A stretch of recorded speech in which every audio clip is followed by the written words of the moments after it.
Como é bom estar aqui, né? Em família, na casa. Nós vamos orar ao final por cura, por saúde, pelas nossas crianças, as nossas casas, nossas famílias, alguns irmãos enfermos, né? Poxa, essa semana saímos de 8 graus para 30 graus, né? Haja saúde mesmo, que o Senhor dê graça, quantos livramentos. Estamos aqui, o Senhor nos guardou, estamos aqui para cultuar, para celebrar. Que manhã linda, né? Que manhã maravilhosa. Quem aqui já participou de acampamento de igreja? Levanta a mão, deixa eu ver, né? Esses cultos de manhã para mim sempre me lembram aqueles cultos de acampamento, né? Pela manhã, né? E você se prepara, toma um banho e tal, e você vai para o culto com os irmãos, aquele sol, aquela alegria. Que bênção, que bom, que bom. Queridos, nós vamos continuar ainda nesse tema, nessa temática da graça. Creio que o Senhor ainda quer insistir algo a mais no nosso espírito, no nosso ser. Nós vamos continuar nessa mesma temática da graça 4D. Mas eu creio que essa manhã o Senhor tem algo fresco, algo novo, uma palavra para cada um dos nossos corações, amém? Se você veio para a casa de Deus pedindo respostas, então coloca a tua esperança no Senhor, aguça os teus ouvidos, eu creio que o Senhor tem resposta.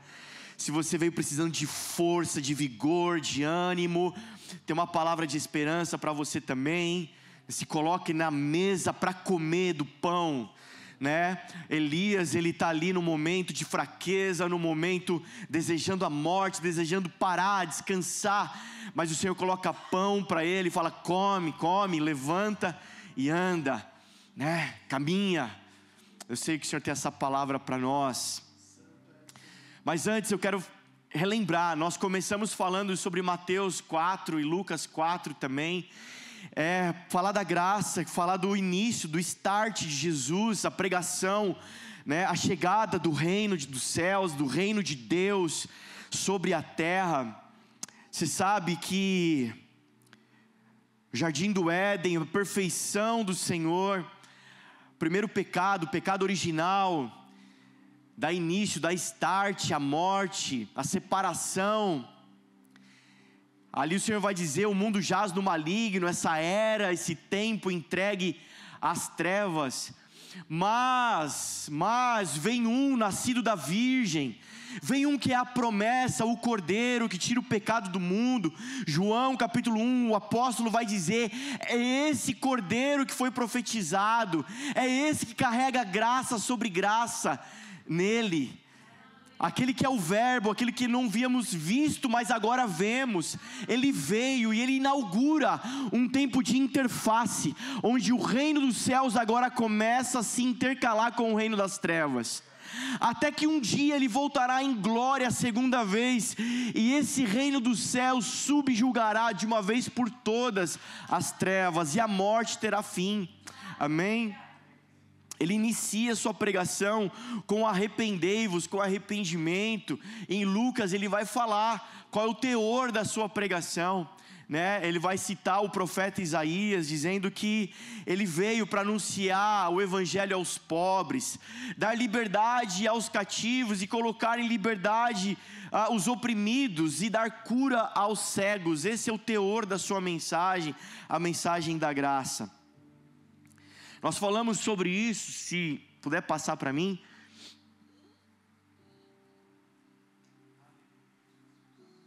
Tem muito mais que isso, né? Pode passar. Nós falamos então sobre esse convite a um relacionamento. E quando eu desejo todas as bênçãos que essa graça nos traz, mas sem esse relacionamento, tem um nome, se chama idolatria. É criar um ídolo. E o Evangelho não veio criar um ídolo. O Senhor não tem seguidores, o Senhor tem filhos. E há necessidade de arrependimento, porque senão isso vai gerar morte em nós.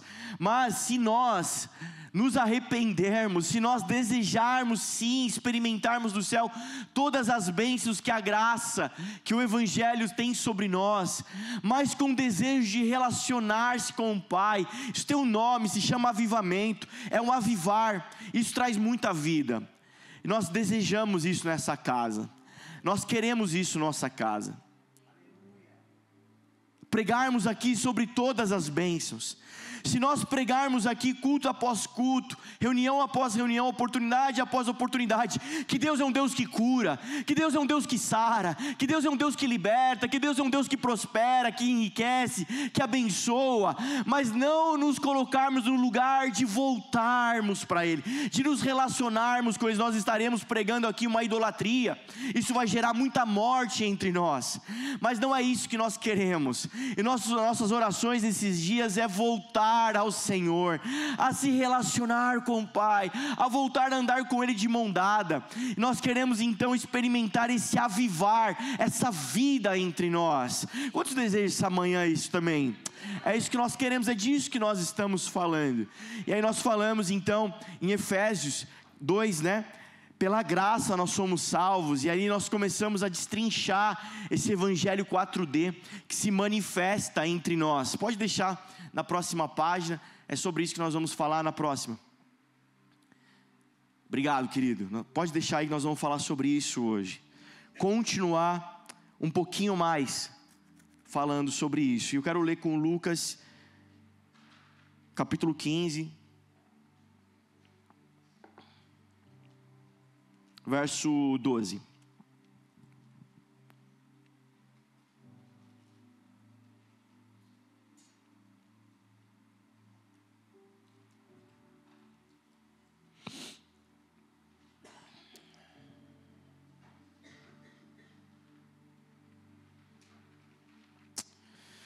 Lucas 15, 12.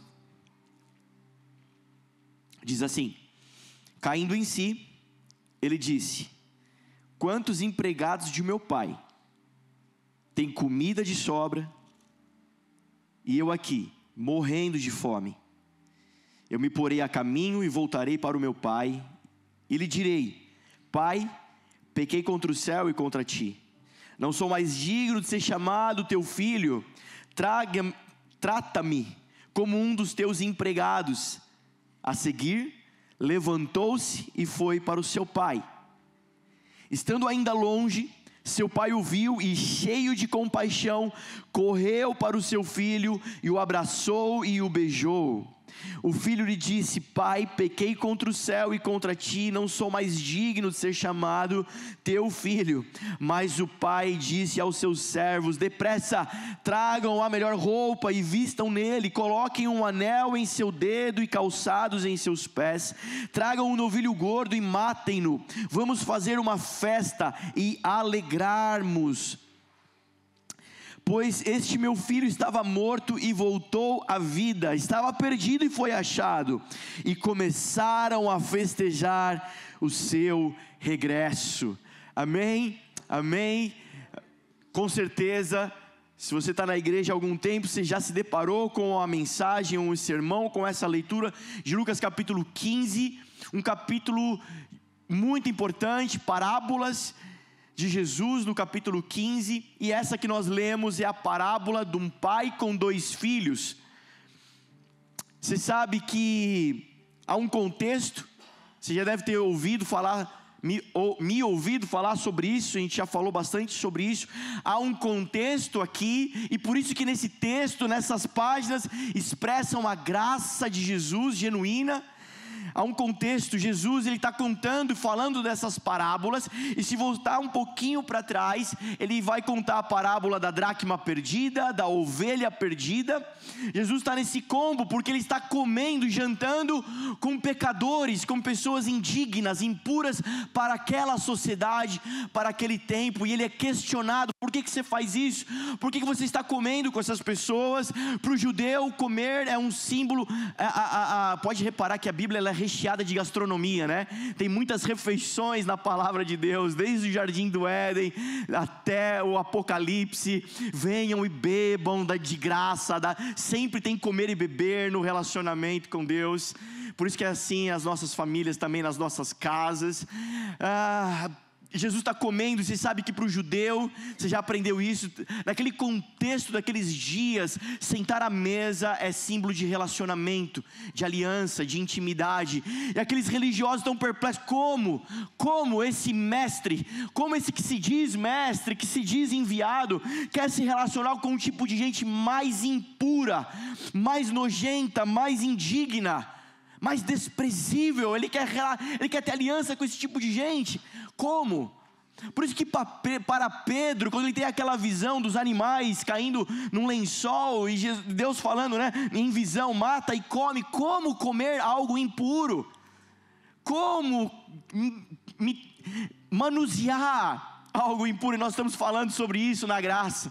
Nós falamos semana passada sobre o cálice, o presente de Deus, aquele que nos coloca numa agenda, numa aliança de reciprocidade. Então o contexto aí, ele está dizendo, olha, eu vim buscar a dracma que se perdeu, olha, muitas ovelhas, mas uma se perdeu, e Deus vai atrás. E na parábola do pai com 2 filhos, ou se você conhecer melhor como a parábola do filho pródigo, o filho que foi e voltou, fica à vontade. É nesse texto, é nesse contexto que nós lemos esse trecho. É a parábola, a história que Jesus está contando de um pai que tem 2 filhos, e o seu filho mais novo se levanta e diz: pai, me dá a minha herança, eu vou embora. E ele vai embora para uma terra distante, gasta tudo, empobrece, se perde, vai trabalhar com porcos, deseja comer o que os porcos comem. Jesus está contando essa história para dizer: olha, tem um tipo de gente que é tão sujo como os porcos, porque para aquele homem, imagina a afeição daquelas pessoas ouvindo essa história, porque talvez para nós, a gente faria uma carinha de nojinho, no sentido de dizendo: poxa, que comida ruim, que comida não agradável, né? Comer a comida dos porcos. Quem já viu a comida dos porcos, como é que é? Na nossa família a gente tem uma história com esse negócio que é bem nojento. Vocês querem que eu conte ou não? Seus curiosos, não vou contar não. Melhor não contar, né, Regis? Não vai estragar o almoço, né? Então tá bom. É nojento, mas eu vou contar.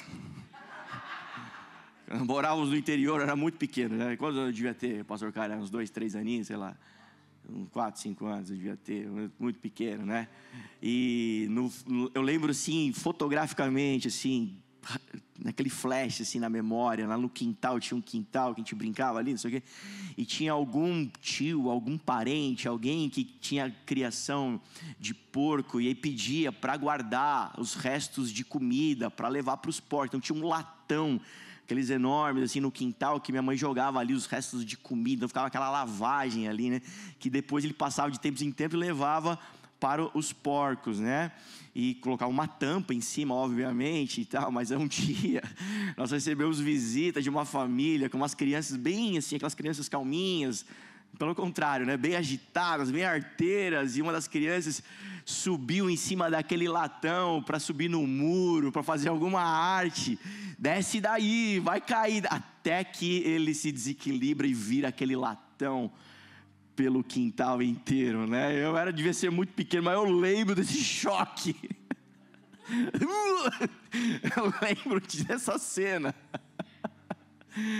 Talvez nós façamos essa cara de náusea. Oh, meu Deus, que coisa horrorosa, né? É isso que ele queria comer. Que comida ruim. Mas o judeu, aqueles religiosos, ouvindo essa história, era mais chocante ainda, porque estava dizendo de um tipo de gente que queria ter aliança com um tipo de animal mais impuro para o judeu. Lá no deserto, lá no Êxodo, Levítico, Deuteronômio, Deus falando: não coma carne de porco. Até hoje a carne de porco precisa ser manuseada, né, com muito cuidado, né, para não ter doenças e tal. Imagina o povo no deserto, né? Deus não tem nenhum problema com pururuca, com toicinho, com costelinha, nada disso. Pelo contrário, foi o Senhor que nos deu aquela feijoada. Se estiver comendo aquela feijoadinha, lembre-se de agradecer ao Senhor. Amém? Mas era uma questão de vigilância sanitária. Era uma questão ali no deserto, não dava para manusear aquele tipo de comida, iria infestar de doenças aquele povo na travessia do deserto. Não comam essa carne, sua dieta não vai ter esse tipo de comida aqui no deserto. E o judeu ele guarda isso, então é um animal mais impuro. Jesus está falando que aquele tipo de gente que queria ter aliança, de sentar e comer com a coisa mais impura, esses somos nós. Ele está dizendo, foi para esses que o Pai veio, foi para esses que a graça se revelou, foi para esse tipo de gente. Esse é o contexto. E você sabe que quando Jesus está narrando essa história, ele está dizendo que o filho mais novo representa os gentios, os não judeus, outras nações, outros povos. Os judeus se consideravam exclusivos e os outros povos eram esses impuros. Ele está dizendo que o filho mais novo somos nós, os não judeus, os impuros. Mas você conhece a passagem? Se nós continuássemos a ler, ele vai dizer que ali naquele cenário de festa havia o filho mais velho, o filho que não foi embora, que ficou em casa, que ficou com o pai, que ficou trabalhando, mas que não se reconhecia como filho. Eu não posso me alegrar com esse que você está festejando, que foi, gastou tudo e voltou, com esse tipo de gente impura. Você está fazendo festa para esse tipo de gente. E eu que sempre estive aqui, nunca fui embora, e o Senhor nunca me deu um cabrito para fazer churrasco com os meus amigos. Filho, isso tudo sempre foi seu. A resposta é emblemática desse pai. O filho mais velho fala dos judeus, aqueles que estiveram sempre perto de Deus, mas que não se reconheciam como filhos. E a revelação da graça, a revelação da parábola é essa, de que Jesus está dizendo, ambos os dois precisam do Pai. Ambos os dois precisam se arrepender, são carentes da graça, são carentes de serem alcançados, ambos os dois. E como que a graça 4D se revela nesse texto? Nós então trabalhamos isso, que a graça, esse favor, esse presente que nos salvou, ele se revela, Efésios 2:10, Efésios 2:8, pela graça vocês são salvos, ninguém pode fazer nada para se salvar. Mas Efésios 2:10 vai garantir que à medida que somos salvos para as obras, para que se manifeste de fato em nós tamanha salvação.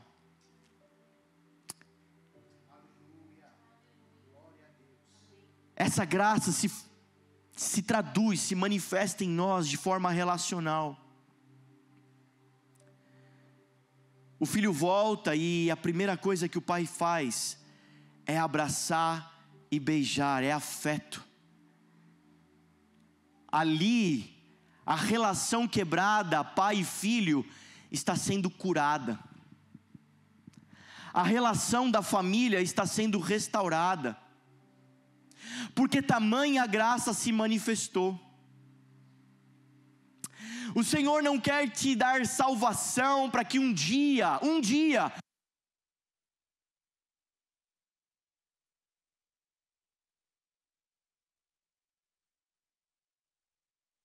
som?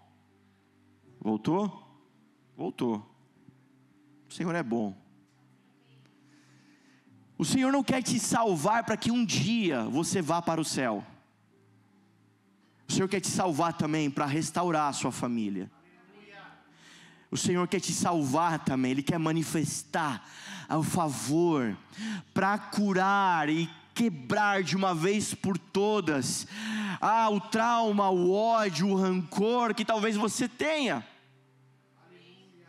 O que Ele está dizendo é que na salvação o muro de inimizade entre Deus e os homens foi restaurado, foi quebrado. Aquele que não era mais amado, agora é amado, porque se manifestou nele graça. Aquele que não se sentia amado, agora pode se sentir amado.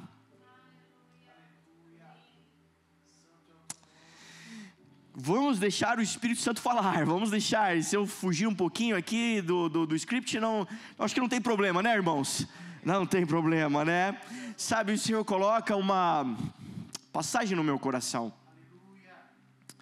Nós estávamos aqui adorando o Senhor começou a falar sobre isso. A palavra conta uma história de uma mulher. Jesus está num jantar. Jesus ele vai visitar um fariseu, um religioso. Jesus está nesse jantar. E você sabe como que os judeus jantavam? Você sabe? Eu vou te ajudar para você entender essa imagem, dessa narrativa. Você sabe que naqueles dias, embora tenha um pregador que ele viralizou esses dias, dizendo que Jesus era muito rico, muito próspero, porque ele tinha assim uma fábrica de móveis. E vocês viram isso? Incrível assim, né? Porque o prazo de entrega de Jesus era recorde. Ele falava, haja cadeira. Então ele quebrou a concorrência, né? Oh meu Deus. Não tinha mesa, não tinha cadeiras naquela época. É uma coisa um pouco mais recente. Você sabe que até hoje os tapetes orientais são famosíssimos, né? Tapete persa, asiático. Lembra do Aladim? Né? Os tapetes eram famosos. Se comia no chão. Se jantava assim, ó, com os pés assim, ó, para trás. E diz a história que num desses jantares uma mulher entrou nessa casa e começou a ungir os pés de Jesus e a derramar lágrimas sobre os pés de Jesus e a enxugar com seus cabelos. E aqueles fariseus escandalizados, e Jesus vai dizer, olha, eu estou aqui já faz um tempo e você não me deu água para lavar os pés, mas essa mulher, da hora que eu entrei, ela não para de lavar os meus pés e enxugar com os seus cabelos. Com certeza ela estava atrás, ela estava fora do jantar, ela não estava na mesa do jantar, ela estava para trás, ela estava para fora, ela estava encurvada com a cara no pó, com a cara no chão, reconhecendo quem era Jesus.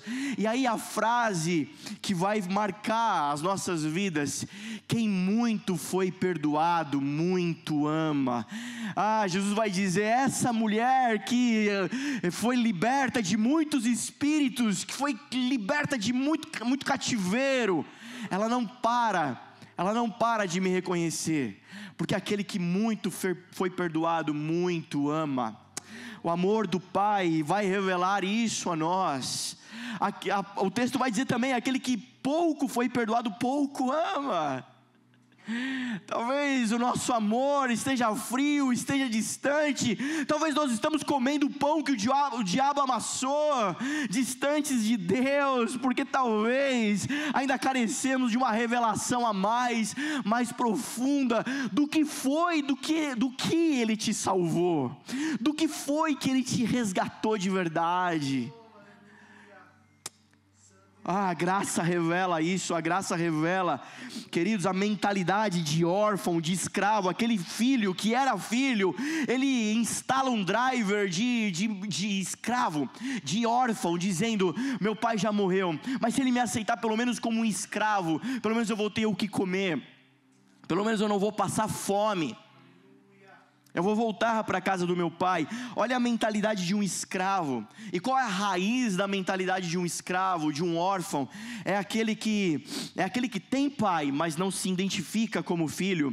A raiz disso é a morte do pai, é o afastamento.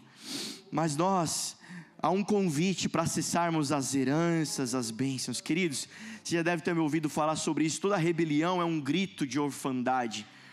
A greve é a maneira de punir do escravo. A greve é a maneira de punir do escravo. A mentalidade de órfão faz isso com a gente.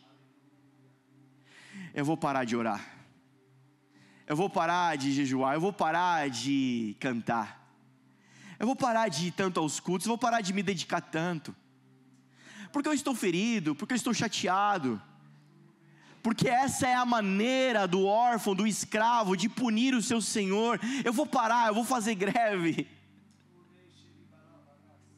Mas hoje tem um amor do Pai nessa atmosfera aqui. Eu não sei se você já percebeu, de quando nós começamos a cantar as primeiras canções, há um amor do Pai aqui nessa atmosfera, há um resgate de filhos, há um resgate. Não, querido, você não precisa fazer greve, você não precisa fazer greve. O meu filho, ele faz isso às vezes. Não vou comer, não vou jantar, eu estou bravinho. O que eu faço com ele? É isso mesmo, vai para a senzala, fica lá esperando até que eu leve uma marmita para você. O pai ele educa, o pai ele chama, o pai corrige o filho que ele ama.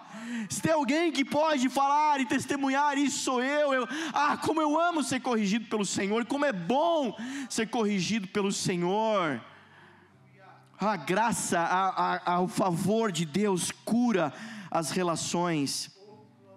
Como é perigoso, porque uma mentalidade desalinhada com o tempo desabilita responsabilidades. Se você está anotando, anota isso. Uma mentalidade desalinhada com o tempo vai desabilitar responsabilidades. Aquele rapaz, aquele jovem, ele desalinhado com o tempo. Não era a hora da herança ainda. O pai não havia partido, não era a hora da herança, mas ele antecipa o tempo. Ele quer antecipar as coisas, ele está fora de tempo. E coloca ele fora das responsabilidades da família. Quando nós começamos a viver fora do tempo de Deus, nós começamos também a nos afastar das responsabilidades de Deus. Mas há um convite para essa comunidade, e eu sou o primeiro, eis-me aqui. Nós aqui somos os primeiros a dizer: Senhor, eis-me aqui. É tempo de cair em si, Deus. É tempo. Quantas vezes na jornada, quantas vezes na caminhada cristã, o cansaço, a dor, a fadiga, os desencontros, os desamores, talvez nos levem a esse tempo de desabilitar algumas coisas das nossas vidas, mas o Pai tem chamado filhos para a mesa essa manhã. O Pai tem chamado filhos para a mesa essa manhã.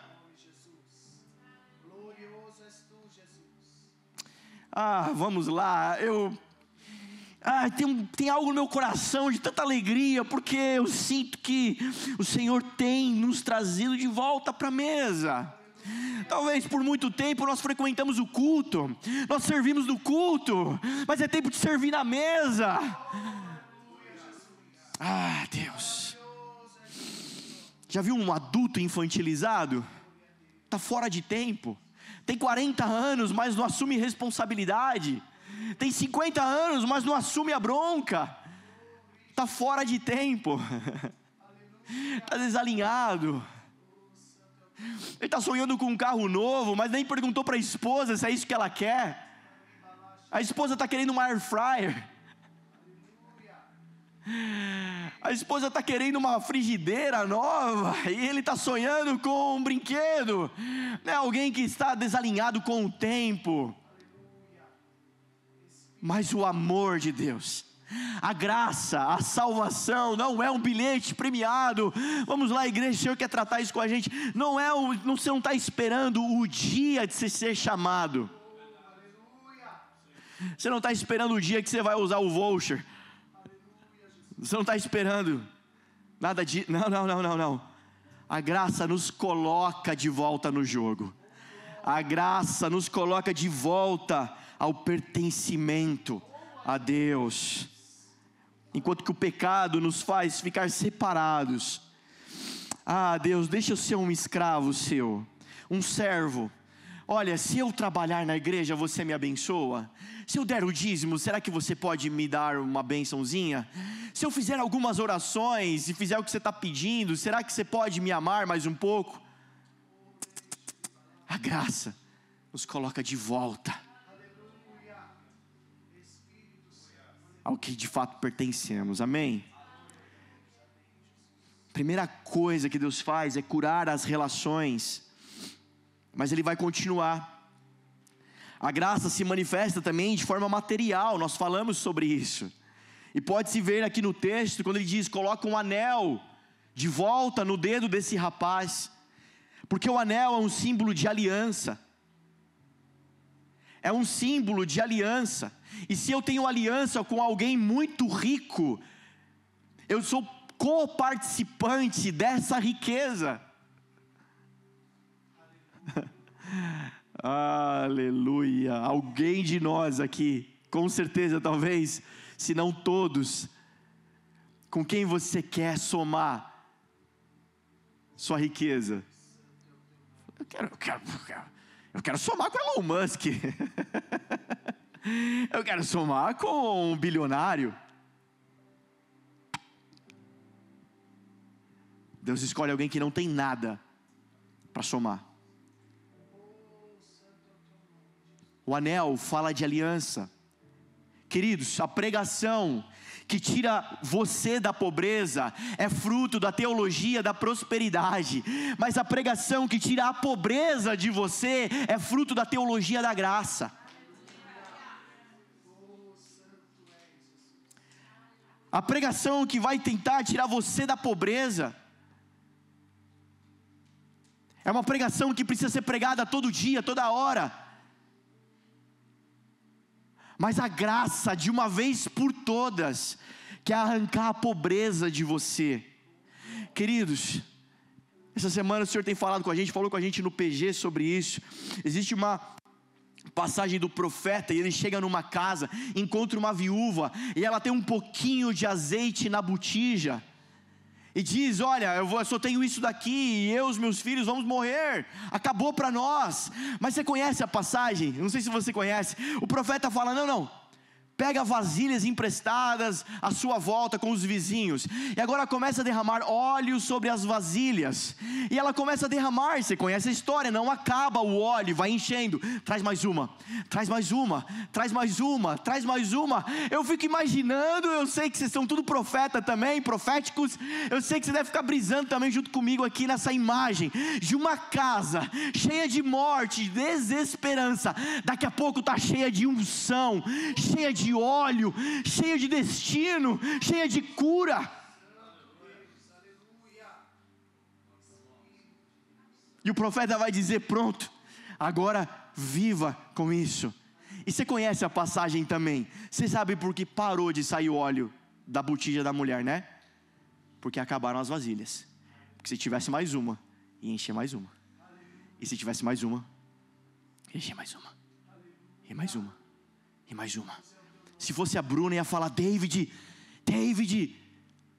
renova o contrato da Tupperware por mais 5 anos. David, pede adicional, David, precisa de mais vasilha, David. Deixa eu te falar, o profeta encontra um cenário de escassez, e deixa eu te falar, da escassez o Senhor faz um milagre. Da escassez o Senhor pode fazer um milagre. Nós não temos poder para fazer milagre, Ele tem. O que era mais fácil, Mari? Multiplicar azeite ou recolher vasilhas? Como você tem aprendido, faz o fácil, que o impossível Ele faz. Da escassez o Senhor faz um milagre, mas guarda isso, irmãos, em nome de Jesus. Esse não é o padrão de Deus. O padrão de Deus é abundância. Tem mais. O Senhor batiza um eunuco ali com Filipe numa poça de água, mas esse é o milagre da escassez, não é o padrão de Deus. O padrão de Deus é João Batista no rio, no fluir, nas muitas águas. Quem está comigo diz amém. Quem pode entender isso?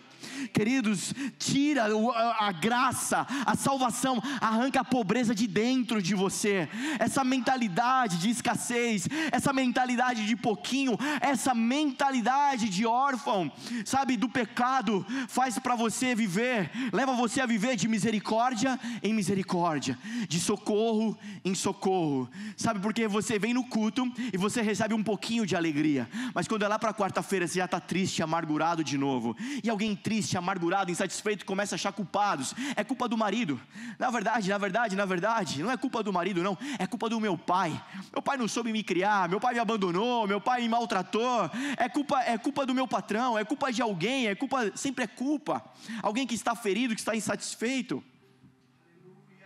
Você vem no culto e você recebe um pouquinho de unção, você experimenta da presença de Deus, mas quando é lá para sexta-feira, você vem para o culto de oração já seco de novo, já vem como o barulhinho que sai de você, em vez de ser um barulho de canção nova, é um barulho de galho quebrado. Mas essa realidade, o Senhor está mudando nas nossas vidas. Quem está comigo? Quem está experimentando esse renovo na sua vida nesses dias? Eu quero muito testemunhar a obra que o Senhor está fazendo na minha vida nesse ano.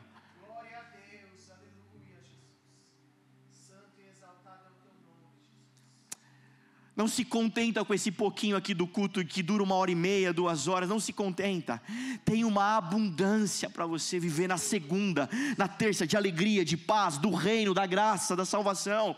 Não se contenta, essa presença que está aqui, não está no prédio, essa presença vai com você para casa. O Senhor não veio, o Espírito Santo não veio para fazer de você um ibis e passar um pernoite. O Senhor não quer passar um final de semana com você, Ele veio fazer habitação, morada. Eu sempre digo que a presença de Deus tem que ter CEP, tem que ter CNPJ. Quem está comigo diz amém. Aonde Deus mora, você pode me levar? Eu estou precisando falar com Deus. Vem cá, vamos no PG, tem uma casa que eu conheço, tem uma irmã, eu vou te levar na irmã, procura, liga para ela aqui, manda um WhatsApp para ela. Tem um homem de Deus, quem já experimentou isso?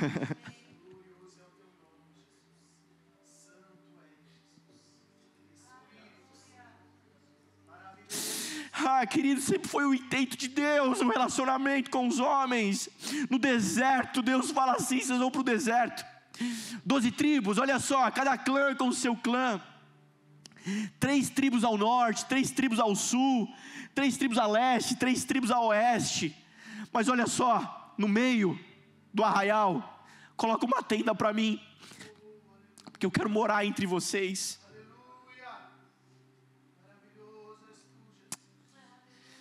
Imagina a criança saindo de manhã da tenda, acordando, saindo, sabe como seus filhos saem quando saem da cama, dispostos para brincar, dispostos para viver, saindo da tenda, dizendo: papai, o que é essa tenda diferente, colorida, com 4 cores aí no meio? É a casa de Deus, filho. Tem um lugar na terra onde Deus habita e Deus mora. Sabe onde? Faz assim, olha aqui, olha para baixo. É aí que Deus quer morar. A graça quer nos tirar desse lugar de escassez. O Senhor me perdoa, eu pequei, fiz besteira essa semana, e o Senhor vem com amor e graça, e nos sentimos perdoados e amados. Mas na terça-feira precisamos de novo, e na quinta de novo, de misericórdia em misericórdia. A mentalidade de escassez vai te levar a andar de misericórdia em misericórdia, mas a palavra de João capítulo 1 diz que é graça sobre graça, graça sobre graça, graça sobre graça. Eu sei que a palavra diz assim, que um abismo chama outro abismo, e talvez a tendência da maioria de nós em relacionar isso ao pecado. Um abismo chama outro abismo, e levar isso ao pecado. Mas se a gente olhar para uma outra perspectiva, vai dizer assim: profundidade das riquezas, do conhecer e do saber de Deus. E se esse abismo que chama um outro abismo fosse a profundidade e o conhecimento de Deus? Talvez alguém ande de abismo em abismo por causa do pecado, mas talvez alguém está andando de abismo em abismo, de profundidade em profundidade, da revelação e do conhecimento de Deus. Deus pode fazer do seu pouquinho hoje um milagre, mas eu quero que você guarde isso. Na graça há uma abundância. Efésios capítulo 1, verso 3 vai dizer: bendito o Deus e Pai de nosso Senhor Jesus Cristo, que nos tem abençoado com toda a sorte de bênção espiritual nas regiões celestiais em Cristo, assim como nos escolheu nele antes da fundação do mundo para sermos santos e irrepreensíveis perante ele, e em amor nos predestinou para ele, para a adoção de filhos, não de servos, de escravos. A graça devolve esse senso de família, mas a graça também se revela de forma motivacional. Nós falamos sobre isso. Como que nós vemos isso no texto com esse jovem? Quando o pai pede para trazer uma sandália para ele, um calçado novo. As sandálias falam do id, os calçados falam de destino. E o pai não só dá beijo, o pai não só faz festa, o pai devolve destino para esse rapaz. E como é importante os calçados. Como é importante os calçados. Já parou para pensar na importância dos calçados? Quando você já vai jogar futebol, você coloca uma chuteira. Quando você vai correr na rua, você coloca um tênis de corrida. Ninguém vai correr uma maratona de mocassim, né? Tirando o Thiago, porque ele é muito chique. Ninguém faz isso. Você coloca um tênis de corrida, ideal. Da mesma forma, ninguém vai para uma festa de gala de que chute, vai de sapato. As ocasiões determinam os calçados, e olha como é importante os calçados, né? Eu trabalho na indústria, tem que usar aquela bota com bico de aço, proteger, né? Inclusive, se não tiver com a bota certa, você não entra na fábrica, né? Chega lá de sapatênis, hein, Wellington? Chega lá de sapatênis, não vai entrar, não pode entrar aqui, tem que ter o calçado ideal para entrar nesse ambiente. E na relação com Deus, também tem o calçado ideal. Efésios 6,15: calçai os pés com a preparação do evangelho da paz. Existe orientação para tudo na Bíblia, e o apóstolo está dizendo: olha, vistam toda a armadura, mas não esqueçam de calçar os seus pés com o evangelho, a preparação do evangelho da paz. O apóstolo Paulo está no contexto dos romanos, usando linguagens dos romanos para ensinar. Está vendo a armadura do soldado romano? Ei, crentes, vocês também façam isso. Por que o apóstolo, qual é o contexto? Por que o apóstolo está falando da armadura em Efésios? Porque na igreja de Éfeso, existia lá em Éfeso, essa cidade multicultural, de muitas religiões, existia ali um estigma. As pessoas tinham muito medo do mal, eles tinham muito medo, as religiões, eles iam fazer as práticas para resistir aos demônios, aquelas entidades. E quando eles se convertem, eles começam o cristianismo, e Paulo discipulando aqueles homens, estão dizendo: está vendo agora é assim. Agora não são esses outros deuses, rituais que vão proteger vocês contra a maldade, contra as trevas. Pelo contrário, é o poder de Deus. Então se revistam do evangelho, do escudo, da espada, da couraça, do capacete. Quem está comigo diz amém. E ele está dizendo: está vendo o soldado romano? O soldado romano tem os seus calçados, porque o soldado romano, quando ele sai para a batalha, quando ele sai para cumprir a missão, provavelmente ele vai andar muitos quilômetros, ele vai andar uma jornada. Você precisa de calçados. Lucas 10:19: eis aí, vos dei autoridade para pisar em serpentes e escorpiões, sobre todo o poder do inimigo, e nada absolutamente vos causará dano, porque os nossos pés estão protegidos. Amém, queridos? Eu não sei se você se lembra, mas o profeta Daniel, ele tem uma visão. Ele vê a estátua do rei Nabucodonosor. Eu não sei se você se lembra, mas nessa estátua alguns materiais, o peito, as pernas, mas os pés dessa estátua é de ferro e é de barro. Sabe o que isso fala? Isso fala de algo frágil. São pés que tropeçam no pecado. Mas o convite é calçar o evangelho, com os pés com o evangelho da paz. O que é calçar os pés com o evangelho da paz? O que é isso? Queridos, tem resposta. Tem um modelo. E o modelo é Cristo. Amém? Glorioso é o teu nome, Jesus. O modelo é Cristo Jesus. Aquela mulher que nós citamos estava lavando com lágrimas e enxugando com cabelos os pés de Jesus terreno. Um pé que tinha poeira, um pé que também tinha o dedão, tem o estigma do dedão, né? Jesus também tinha um dedão. Mas o que ela estava fazendo era profético.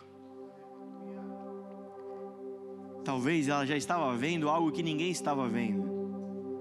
Em Apocalipse vai dizer que os pés de Jesus são de bronze polido, resistente, brilhante, não é de barro frágil. Calçar os pés com o evangelho da paz, com o ID de Jesus, é algo brilhante, é algo formoso. Romanos 10:15 vai dizer: quão formosos são os pés dos que anunciam as boas novas. A salvação nos coloca no jogo de forma ativa. A salvação nos coloca numa missão de vida, num propósito de vida. Sabe, a salvação devolve ao homem e à mulher um sentido de viver, um sentido de trabalhar, de estudar, de vir para o culto, de orar, de cantar, de pregar. E qual é esse motivo?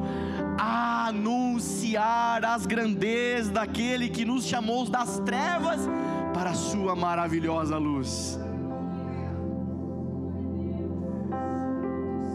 Amém? Essa salvação te coloca, essa graça te coloca no jogo, te coloca de volta na jornada, na caminhada.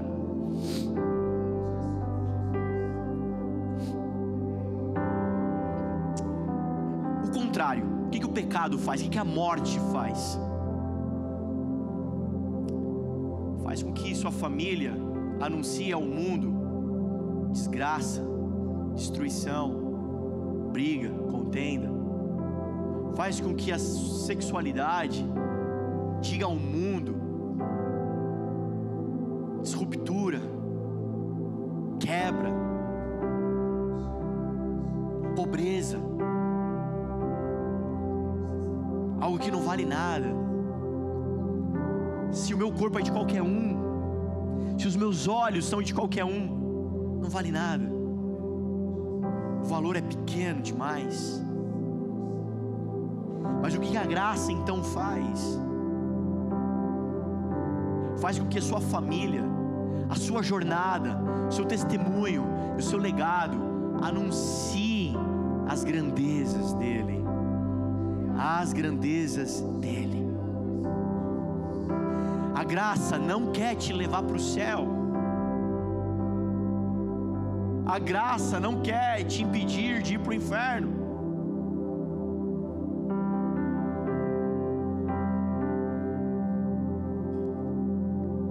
É tempo de arrependimento, é tempo de se voltar à mesa do papai. Hoje é tempo.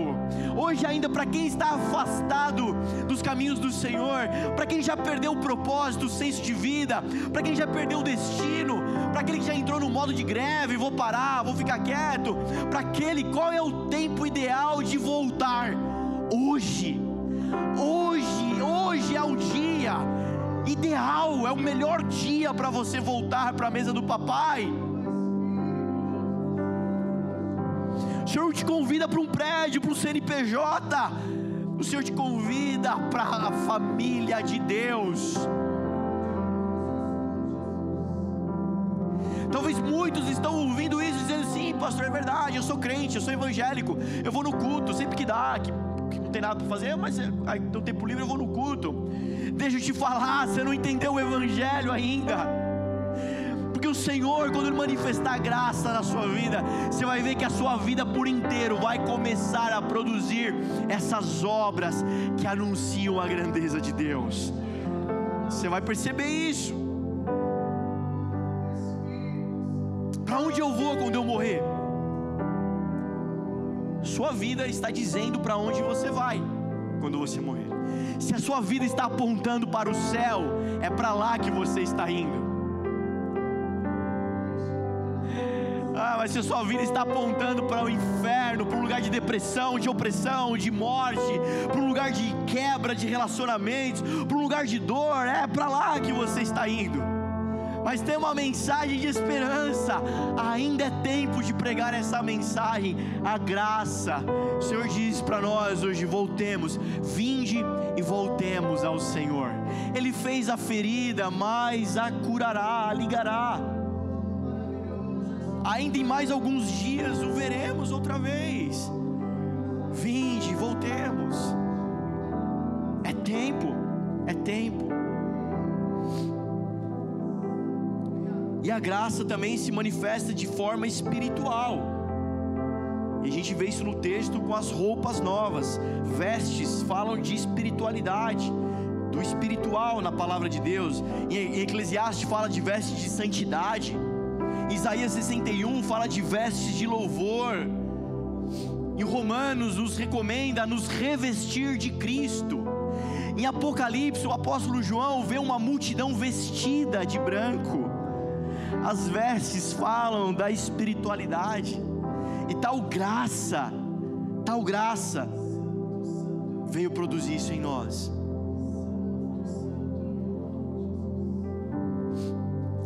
Nos devolver santidade, louvor.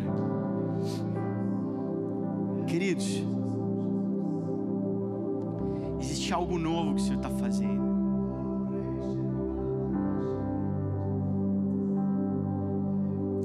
Caindo em si, aquele rapaz caindo em si. É uma grande oportunidade hoje, essa manhã, para mim, para você, para nossa casa. Esse cair em si é o convite doce do Espírito Santo. Vem. É um convite doce do Senhor.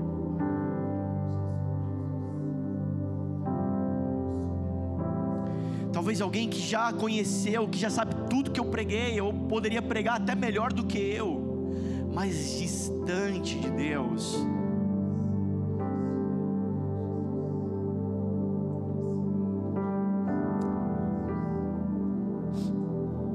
O Senhor não quer só que você saiba, Ele quer que você viva. Ele sabe, há um convite, aquele jovem caindo em si, ele se levanta: eu vou voltar.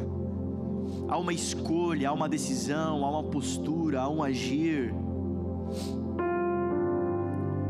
há um confessar disso, você sabe disso. A palavra vai dizer que se com o teu coração crer, com a tua boca confessar, será salvo. Há uma postura da nossa vida, do nosso corpo em direção a tudo isso. Mas sabe, igreja viva, essa palavra para nós, para nossa comunidade, para todos vocês, então, para todos nós, há algo que o Senhor está fazendo nesses dias, há algo que o Senhor está cumprindo. Ele é poderoso para falar e para cumprir, para colocar em nós tanto o querer quanto o efetuar. Porque muitas vezes somos impactados pelo querer do Senhor, nós falamos: é isso que o Senhor quer, mas nós paramos no efetuar. Mas é Ele que empurra o efetuar. Você pode, como um Jonas, o Júnior pode, como um Jonas, tentar se esconder no ventre de um peixe, ter a cabeça envolta de água, de algas, mas o efetuar agindo Deus, quem pode impedir? Quem pode contra o braço forte do Senhor?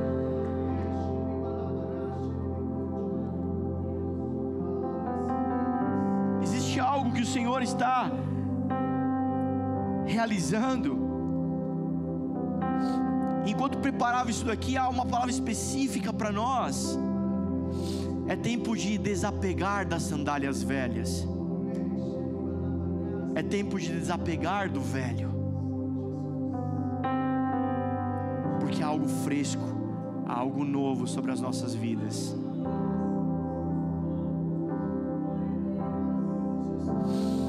Mas eu já experimentei tanto, eu já vivi tanto, mas aquele dia, mas lá em 82, mas lá em 94, em 2005. Há um tempo nas nossas vidas que o Senhor nos coloca completamente despidos do que é nosso, do que é velho, para ter tudo novo de novo. E é assim que eu quero estar. É assim que a nossa comunidade precisa estar, pronta para viver algo novo, deixando para trás aquilo que para trás fica. Corramos para o alvo. Vinho novo em odre novo. Você pode ficar de pé no seu lugar? Nós vamos orar.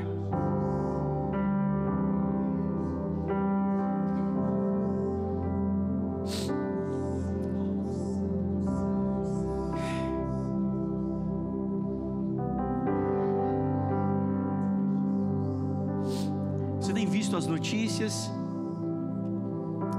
Deixa eu te falar. Por que o mundo está assim? Porque o tempo do diabo está acabando. E à medida que o tempo do diabo vai acabando, das trevas vai acabando, ele vai se levantando com mais fúria, com mais mentiras. Nas Olimpíadas nós vimos isso claramente, né? Nas aberturas e no encerramento das Olimpíadas, dizendo ao mundo qual é o plano diabólico do fim das trevas e o cumprir das profecias. E alguém vai dizer: olha aí, o mundo está acabando, meu Deus, olha só, é terrível. Mas essa não é a verdade, é a mentira. A verdade era que, à medida que num dia eles estavam anunciando o cavaleiro branco, no outro dia a praça estava tomada de adoração, do se render a Cristo. À medida que o mundo, o inferno vai se levantando com fúria, essa não é a máxima verdade. No outro dia, nas vilas olímpicas, existia um povo de Fiji, existia um povo cristão enchendo a vila olímpica de adoração, de culto, de louvor. Deus está chamando os que têm coração para lutar a última batalha. Perceba que nesses dias há uma mudança na atmosfera. Perceba isso. Deus está mudando a atmosfera desse lugar. Deus está mudando a atmosfera da minha vida, da minha casa. E eu prego para que você também viva isso. Como tem sido bom o que Deus tem feito na minha casa nesses dias. Tanta misericórdia, tanta graça, tanto amor. Mas esse amor que me alcança não me deixa dentro da minha casa, me faz vir aqui falar para todo mundo, anunciar que Ele quer fazer isso também. Deus está chamando os que têm coração para lutar a última batalha. Pessoas curadas curam, pessoas libertas libertam, pessoas transformadas transformam. Existe um mover dos últimos dias.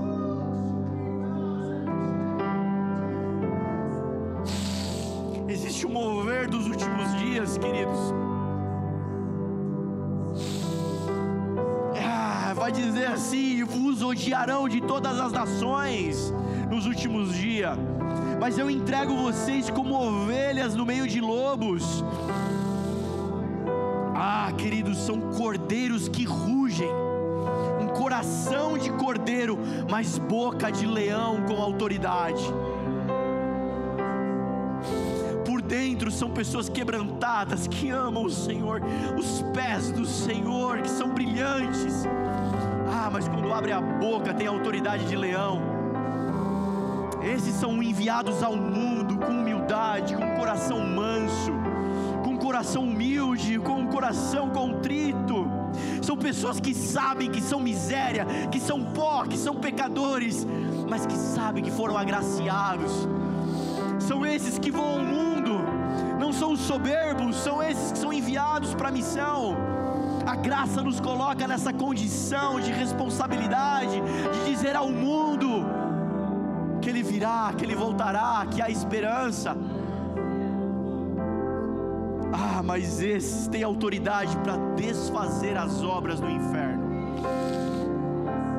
Hoje aqui nesse lugar há autoridade para desfazer obras de enfermidade, obras de engano.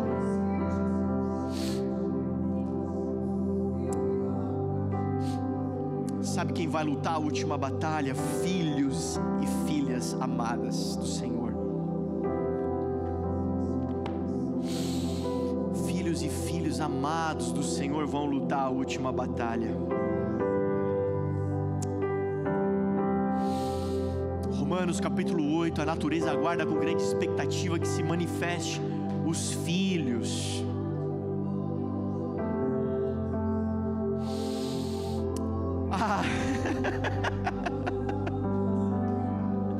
Nos últimos dias se verá Moisés e Elias de novo, as testemunhas, o espírito de Elias que vai dizer a cura do coração dos pais aos filhos, dos filhos aos pais. Nos últimos dias o que se verá são filhos e filhas amadas andando por aí, lutando a última batalha. E sabe como eles lutam a última batalha? Dobrados diante do Senhor. Minha é a batalha, minha é a guerra, diz o Senhor. Romanos vai dizer: e o Deus de paz esmagará a Satanás debaixo dos vossos pés. Os pés daqueles que vão são os nossos, mas é o Deus de paz que vai esmagar, não nós. Há uma graça nisso, há um favor nisso. Deixa eu te falar, o lugar de Satanás na sua casa não é na sua cabeça, na sua mente, te enchendo de mentiras, de medo no seu coração. O lugar de Satanás na sua casa é debaixo dos seus pés, porque você é filho de um Deus de paz.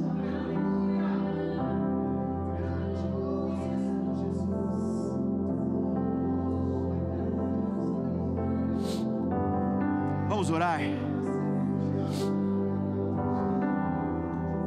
Eu sinto que há uma graça sobre cura. Nós vamos orar sobre cura. As pessoas que estão enfermas em casa não puderam vir, mas se há alguém enfermo, levanta sua mão bem alto. Aqui há uma pessoa aqui, o Gilberto, mais alguém, a Mari ali. Eu peço para que os ministros imponham as mãos sobre essas pessoas, orem com essas pessoas. Mais alguém, levanta a mão. Eu não sei se você sabe, mas doenças da alma também são enfermidades. Opressões, ansiedade, pânico, depressões também são enfermidades. Sabe, se você tem sofrido com isso, erga a sua mão também. Erga a sua mão também. Tem pessoas ali no fundo, lá no fundo. Permanece com a sua mão levantada. Nós queremos orar por você.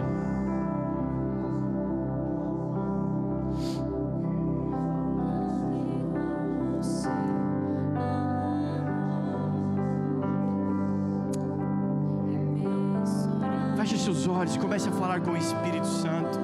Comece a falar com esse Espírito Santo doce que está aqui. O Senhor tem chamado para a mesa. Chamado para a mesa hoje. Hoje, em nome de Jesus.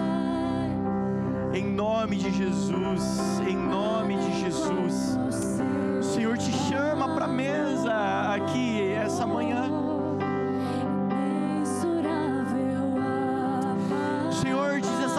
Sobre você, chega de escassez, Chega de só um pouquinho. O Senhor tem muito para a sua vida, muito mais para a sua vida. Não acabou a história, tem uma história linda para o Senhor te usar. Alguém um dia disse: acabou, chega, para por aqui. Não é tempo de falar, não é tempo de fazer. Mas o Senhor te chama, te devolve para o jogo de novo, mulher. O Senhor te chama para o jogo novamente.